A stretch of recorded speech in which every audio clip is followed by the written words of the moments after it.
How's it going, guys? Akira here, and today I'll be bringing you guys my top 10 Nintendo Switch games.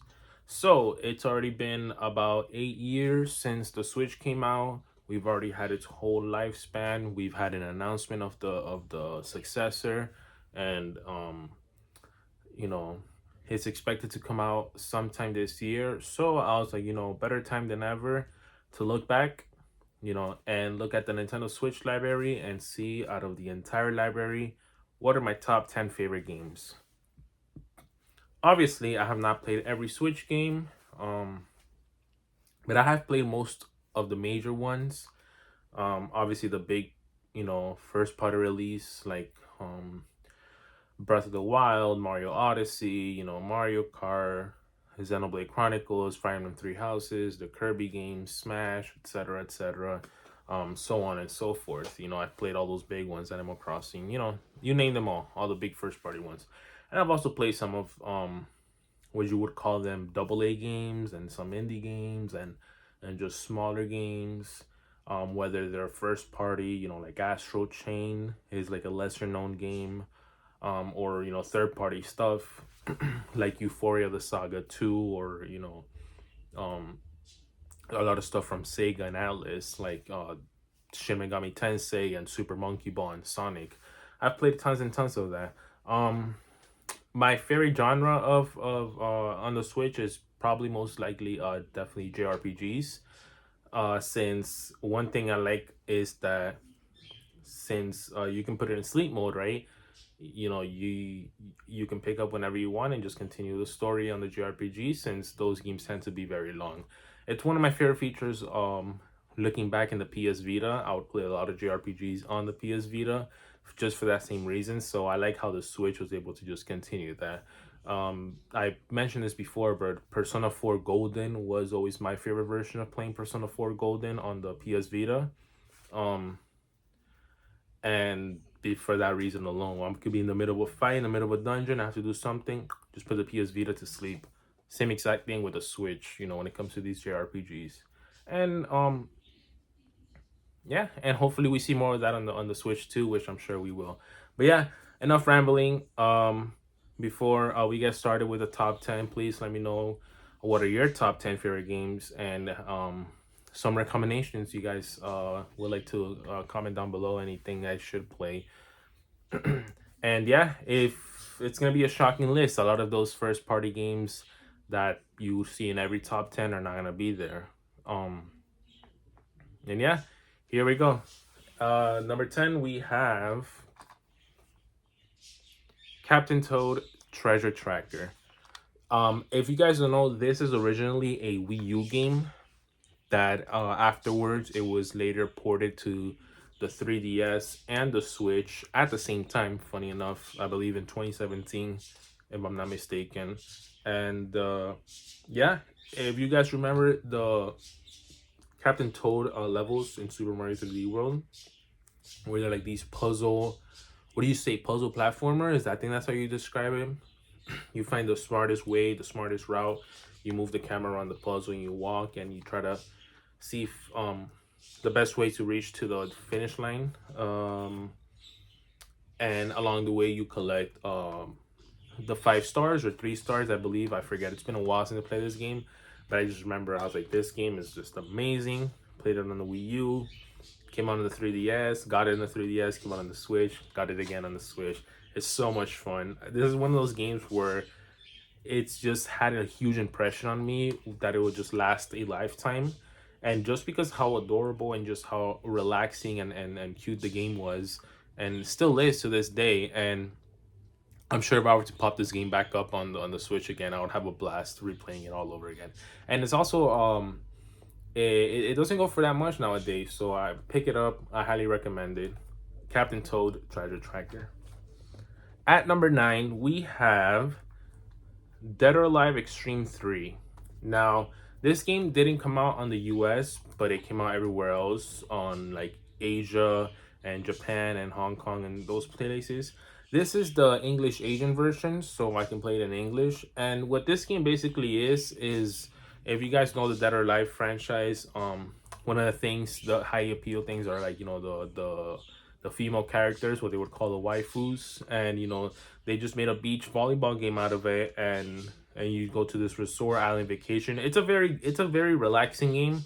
I know that it's kind of frowned upon because people back in the day they would be like, oh, it's like very explicit and stuff like that. But I always thought that I was like, you don't take it seriously. It's the point just to like relax and play. And it's one of those games where it's very good portable, because yeah, you just don't want those games people to walk in on. But regardless, I know I remember playing the Xbox 360 version a while back when that came out. And it was very fun. I was kind of surprised to not see the jet ski the jet ski mini game come back. That was always my favorite one, the jet ski. It's They removed that one and they removed a few other ones. So in a weird way, there's more characters on this one, but there's more game modes on the 360 version on Extreme 2. But regardless, I have it in my top 10. I know that out of all the Switch games, why this one is in the top 10. For me, I guess I'm kind of now in that time where where you want to like relax when you play games. You have a stressful day at work or doing this and that, and it's just like you just want to come back and just relax. And it's a reason why also stuff like Captain Toad Treasure Trackers in my top 10, because it's you're not playing like this crazy hard, like Dark Souls type game that will just beat you up and you sweat, and it's just I'm it's no longer what I'm kind of into. Obviously when you're younger you have less responsibility. That was the thing. But nowadays I'm just like, yeah, I just want to play more relaxing games because you just want to unwind from a stressful day. So yeah, that's my number 9. Number 8, I guess, goes in the tradition of just relaxing. We have Taiko no Tatsujin Rhythm Festival. Now, if you guys don't know, this is a rhythm-based game. So you basically get songs from pop culture, anime, Vocaloid. You got game music. You got J-pop and just stuff like that. And you basically, it's a rhythm games. And one of my favorite things is I like collecting all of the games for the series just to see which songs, because obviously not every game is gonna have the same song. And since I'm a huge anime fan and I like games, I always like to know, okay, this game has songs from Naruto, and then but some from Dragon Ball, and the other one has like more Dragon Ball stuff, but has Attack on Titan and then One Piece and so on and so forth. And then also with games, obviously, like for example, the Taiko no Tatsujin games that come out on Nintendo consoles are gonna have like Nintendo based games like Mario theme, Zelda theme. This one has Megalovania, Kirby Star Allies, Legend of Zelda main theme, stuff like that. Obviously, the ones that come out on PlayStation and Xbox, they would have themes according to those franchises. So obviously, the PlayStation version of a Taiko no Tatsujin game would have some songs from like PlayStation games and so on and so forth. But yeah, it's just a very cool thing to play. It's a game where you just jam to music, you just to the beat, try to get your high score, and whichever one has the online features, leaderboard and stuff like that. It's just very fun to play. This one is my favorite one so far on the Switch. I know they have another one that came out digital only in America, but physically somewhere else. I believe it's called I think they call it Nintendo Switch something in Hong Kong, and that's the version I have. But I know in America it had a different name. But this one says it has more songs and it has more how do I say, more features that the other one doesn't have. This one's definitely my favorite one among the ones that are on the Switch. But yeah, if you like those type of games and you love music and you just want to like play to the rhythm and stuff, I highly recommend Taiko no Tatsujin Rhythm Festival. All right, at number 7, we have a game that if I made this list 3 to 4 years ago, this would have been my top 3. But now, as the more I play it, I like this game less and less and less and less. And it's obviously Super Smash Brothers Ultimate. Yeah, what can I say? Ex-competitive Smash player. I've played all of them. I've competed in all of them. I guess besides 64. I think that one I only entered like one tournament ever my whole life. And yeah, it's one of those games where I would say joining the competitive side kind of just kills the fun for this game. So now all you see I see this game in a whole different light than maybe a casual player would see it. You know, when they get together with friends and just play with items for people like at a party. Obviously, I still do that, but it's like it's kind of like playing a sport or playing like like someone grabs a basketball casually and just plays horse, but then you got like a retired I don't want to compare myself to an NBA player, but you got a retired NBA player and it's like, yo, let's play sport, but it's like that let's play horse, but it's like, yeah, it's cool and all, but like you're used to the rush of like highly competitive play. Um and obviously, the BS that this game has with this balance, it's not the most balanced. Well, it technically is the most balanced out of all the Smash Brothers game, but it's still um not the most balanced when it comes to a fighting game. This game still has a lot of jank when you're playing stuff like Steve and Rob and Game and Watch and Kazuya, those type of characters. But I'm not trying to get into that. I will say this is definitely uh the most, how do I say, the most loved Smash game since Melee. It's the best selling Smash game of all time. It's the best selling fighting game of all time. It's the biggest crossover in video game of all time. I guess besides Fortnite. Um, or Minecraft. It's out of all the fighting games, I know that this is definitely the most popular one, and it has the most content out of every Smash game. I know that after Sora, they kind of just stopped updating the game, and the Smash community, they're kind of on fire right now because they want certain characters that are OP like Steve and stuff like that to be nerfed, so they have more enjoyment out of the game. I don't play this game as much anymore, um, due to that reason, and I guess nowadays even in casual settings, nobody plays Smash anymore. People just want to play other stuff like Mario Kart and Mario Party, and I know sometimes we pop in like other games like Super Monkey Ball, or people just doing other stuff. I guess Smash is no longer like the forefront of party stuff. But regardless, it's a very good game. You want to sit back and you want to play as Mario and punch Yoshi in the face or Samus, you can go ahead and do that. But yeah, I guess fun fact about me, in every game I always made a different character, since every game is different mechanically. Let's say if I play Marth in Melee and I play Marth in here, they play completely different, and switching back and forth is different. So I guess quick rundown: in 64 I main Kirby, in Melee I play Marth, in Brawl I play Meta Knight, in Smash 4 my favorite character in that game is Cloud, and in this one I like Sonic the most. For the longest time, my main was like Joker and Cloud, but I like Sonic the most nowadays. But yeah, that's it. That's number 7. Number 6, we have Touch Detective 3, and I got the cool premium edition with like the plushie and stuff that comes with the fungi, or Namiko, I believe his name is in Japan, the plush. And yeah, so basically what this game is like a visual novel, mystery type game, and it's very entertaining, I will say. It's very entertaining. It's super fun. You're very intrigued in the story, and it's one of those other games where you want to play and unwind to and relax. And this one specifically, Touch Detective 3 on the Switch, it has, how do I say this? It has all 3 games. So the first 2 games came out on the Nintendo DS. And I know some other spin-offs in Japan came out on the DS and the 3DS, but I guess we're talking mainline games. The first 2 aren't on DS, and then the third one came out on Switch. But I guess they're like, you know what? Since I guess in a Switch cartridge we can fit all 3 games, let's just include the first 2 DS games on here as well. So getting this game, you get the whole trilogy. So it's not like you like, oh my god, I want to play this one, but I want to know the story of the first 2, so I gotta go on eBay and hunt down a DS and get those 2 games. No, you could literally on your Switch right now just buy this game alone, and boom, you got the whole story of all the games just in one. And I highly recommend it. This is one of those games that it's like a hidden gem, um, and I generally recommend you getting this game. I know that this character is very cute, and he's very popular in Japan. His popularity reminds me of Toro from Doko Demo Isio, the PlayStation mascot, the white. If you were to go on Google right now and search up white Sony cat, That's who I'm talking about. He kind of reminds me, like, his popularity, how it is in Japan, where he's just everywhere. Like, bro, you go to a 7-Eleven and you find keychains of him.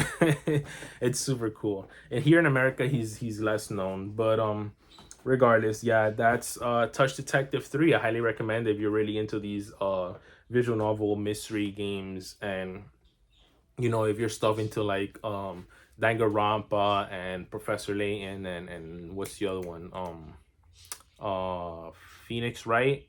Uh I forget. I'm sorry. I It's been a while, but yeah, these type of games I highly recommend. So yeah, Touch Detective 3, that would be my number 6. Now we're into the top 5. So yeah, these are my top 5 Switch games, and these will be the games that I not necessarily put the most hours into. That one would be like Smash Ultimate and Mario Kart and stuff like that. But this would be the one where it's just, I would just remember this, and it would probably be really hard to top. Pretty much anything in this top 10. Um, but you can always shift around and stuff. Let's say I start playing new games and stuff.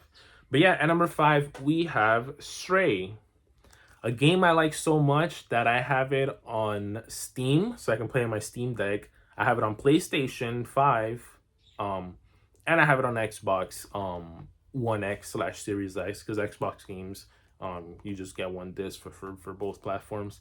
But I have it on all 4 platforms, and yeah, this game, oh my god, to me, this is the best game that came out in 2022. I know that in that year, Elden Ring won, and I know that God of War, was it Ragnarok, came out in 22 or 23? I forget. And tons of other games, but to me, this one was the number one game of that year, 2022, and justifiably so. Basically, the story of this game, short synopsis. You're a cat. You get lost in this futuristic, like robotic cyberpunk type city, and you got to find your way back, and it's kind of like an action adventure. Yeah, I wouldn't call it a platform. Would you call it a platformer? Not really. I've heard some people throw that name into it, but you just explore, and it's a very good game. It's he's obviously, he's a cat silent protagonist, and you just learn the story and then just find your way back home. um I know that the Switch version obviously doesn't run the best compared to, like, if you play it on a PC or an Xbox and PlayStation. But regardless, if this is the only platform that you have and you don't have an Xbox or a PlayStation or a PC, I highly recommend this game. I will guarantee you'll love this game, and this will be one of those unforgettable experiences that you'll just play. You'll just think of it and you'll be like, wow, I want to replay this games. Kind of like the original BioShock. I know people to this day that they're like, dude, that original BioShock, when I played it back in 2007, it's just an unforgettable experience that I and people tell me that they go back and play those games, like, like every year and a half or every, year and stuff. And I have a feeling this is going to be one of those games. I mean, I've played on the PS5. I know that I have it on Xbox, and maybe I'll just play on Xbox one day. It's not a long game too. You could beat it within 6 to 7 hours, I want to say. I know some people have beat it in 5. Some people take their time and they beat it in like 8 or 9. But regardless, I highly recommend Stray on the Switch. At number 4, we have Astral Chain. Astral Chain is action adventure. Kind of reminds me of Bayonetta. Funny enough, because it was developed by Platinum Games, so it has that vibe to it. And yeah, this is one of those games where it kind of went under the radar. I believe that the time that it came out, Fire Emblem Three Houses come out, and like I think Sekiro had come out around that time too. So it kind of like, those two games stole the spotlight for this game. But this is one of those games where I highly recommend it. And if you like action games like Bayonetta and then the Sword, I highly recommend you getting this game. And unfortunately, this game didn't sell that well, and because it didn't sell that well, it's actually one of those Switch games that are kind of hard to find. That a used copy, it's almost as much as what it was at retail, $60. I think it's kind of hard to find this game sealed nowadays. I feel like if you were to walk into like a GameStop or a Target or any other store, Best Buy, you're not gonna see this game, sealed or anything. And even if you look at it used, it's kind of hard to find, at a game store like GameStop and stuff like that. So you probably have to go to like eBay. I don't know if it's on Amazon. It could be. I haven't checked at all, but yeah, it's one of those games I highly recommend. And yeah, we're here number 4. Now we get into my top 3 games. My the 3 games that for me are peak on Switch. I highly recommend these games no matter what. And yeah, off we go with Super Monkey Ball Banana Rumble. Um, this game, when it was announced, I was like, I haven't played this game, but I fell in love with it. I'm a huge Monkey Ball fan. I played the GameCube ones. I played the ones on Game Boy, DS, 3DS, PSP, PS Vita, Xbox, PS2, you name it. I played all of them. And I was so happy when the series was revived in 2019 with the remake Banana Blitz on like PS4 and Switch and stuff. Then they had with Banana Mania on PS5, Switch, Xbox, and that one was like a mix of 1, 2, and deluxe, all in one in HD. And I guess those games did very well that they came out with an original new game in Banana Rumble. And Sega, I believe this is Sega's most creative Monkey Ball game yet, and it's a very good party game. I think it's the best party game of all time, where you just grab a bunch of friends, you guys, and just play from multiplayer, 4 players, couch co-op, or couch competitive play. However you would like to play, and it's just fun time. I know they introduced this new character called Palette, so that's pretty cool. She's a fan favorite. I still stick with my boy I and the crossovers, the Sega crossovers that there's, you play as Sonic, Shadow. You have characters from Jet Set Radio and Crazy Taxi, and Godzilla's in here. And I think I see Hatsune Miku in here too. I might need to get that, to be honest, before that DLC goes away. Because obviously those are licensed stuff.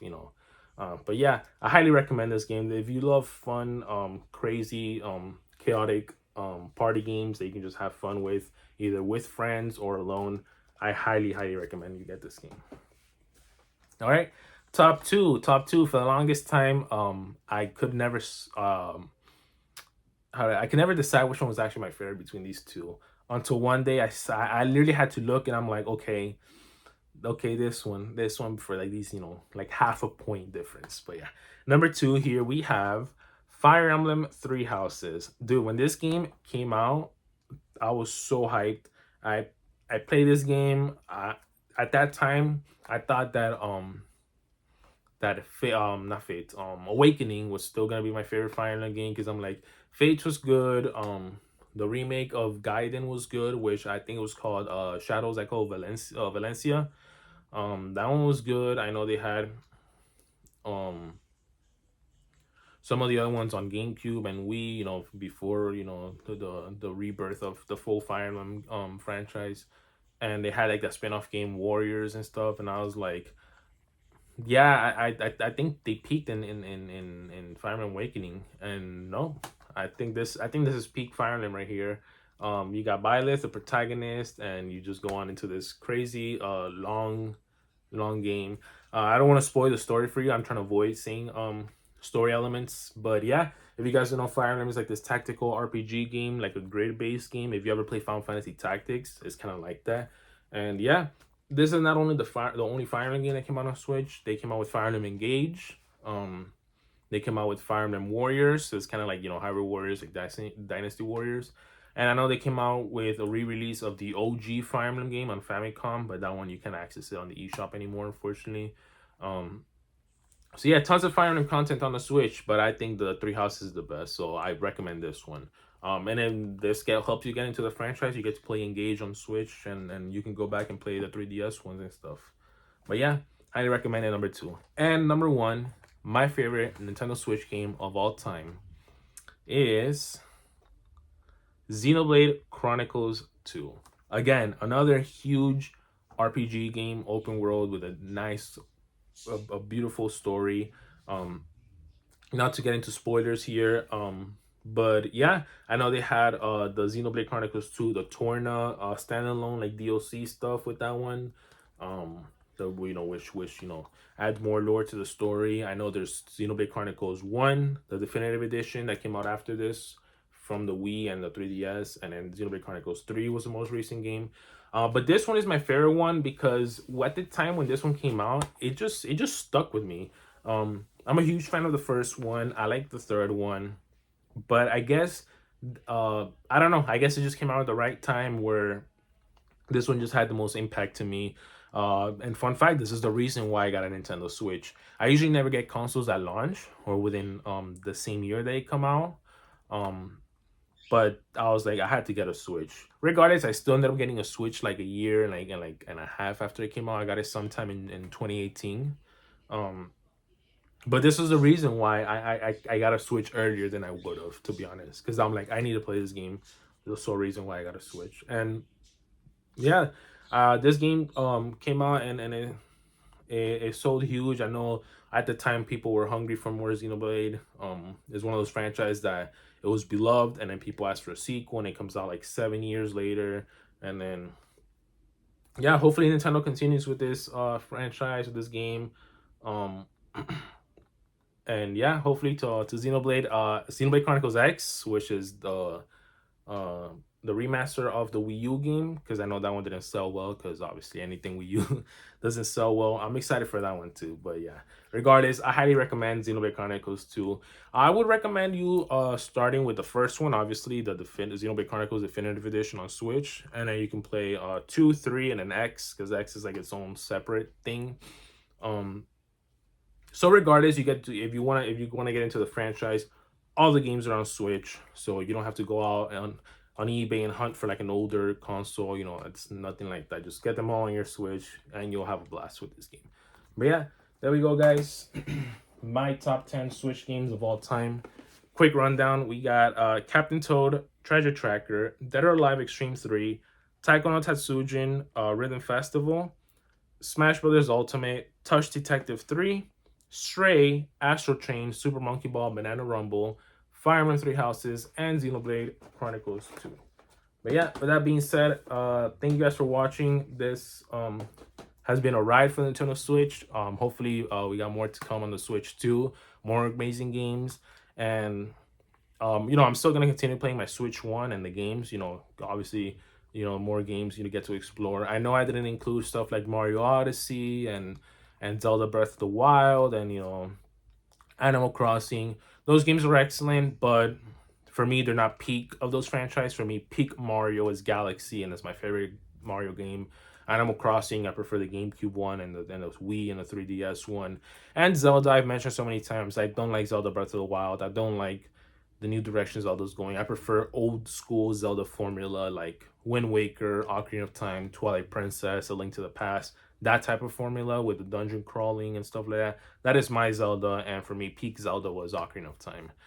So in those three franchises particularly, I don't like them on the Switch, or at least the Switch iteration of the franchise. I prefer them, like the older games. Mario Kart, same thing. I hate Mario Kart 8 Deluxe. I prefer Mario Kart Wii. So for me, Mario Kart peaked on either Wii or on GameCube with Double Dash, and just stuff like that.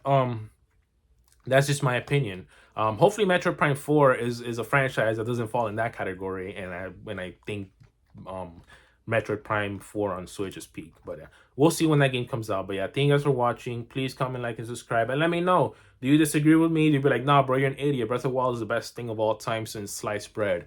I mean, sure, let me know. But yeah, thank you guys for watching. Please comment, like, and subscribe. It'll help me reach 1,000 followers. And yeah, what are your top 10 Switch games? Let me know down below. Peace out.